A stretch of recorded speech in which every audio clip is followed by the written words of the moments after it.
First time I knew I was different, I was just a little girl. There was this boy I really liked. One day, I finally got up the courage to tell him. He pushed me down in the mud. He called me ugly. I've been alone ever since, always waiting and hoping for that certain someone to come my way. I remember right after college, all my friends with their perfect boyfriends and their society weddings. Every time one of those bitches got hitched, I'd freak. Eventually, they had to put me on meds just to calm me down.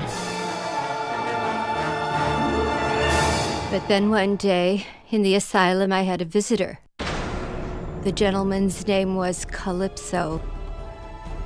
He said if I won his game, I'd never have to be alone again. He said he knew where I could find my true love. How could I refuse an offer like that? After all, no one as pretty as me deserves to be alone.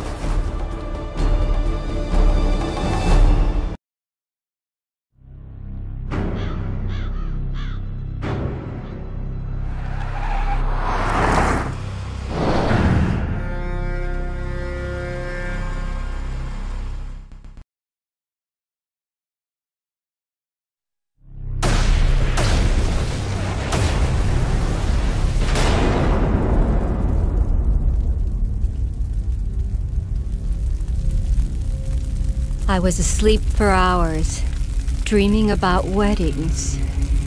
In fact, one very special wedding. I was one of the bridesmaids as usual. My friend Kristen, she was the one getting married. Can you believe what she did? She actually had the nerve to throw the bouquet to me, that little bitch. Looking back, I'm not sure it was such a good idea to come off my medication. Mary, Mary, quite contrary. You're just an ugly fat cow. I think that day, my heart just snapped in two, and I think my mind did the same. So I grabbed the closest thing I could find, and then I wasn't really sure what I did. If I wasn't going to have a man, then no one was. I dragged Kristen's fat, ugly body into one of the dressing rooms and bolted the door. Standing there in Kristen's dress, I realized I was the most beautiful bride I had ever seen. When I win this contest, Calypso will find me a man who thinks so too.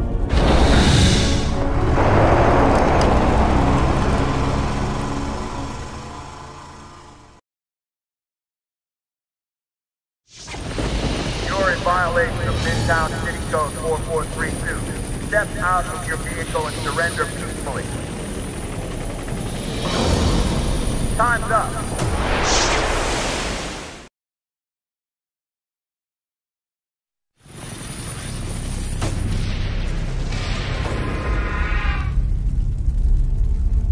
I'm sure there were quite a few sour faces in town when all the girls learned I'd won the contest.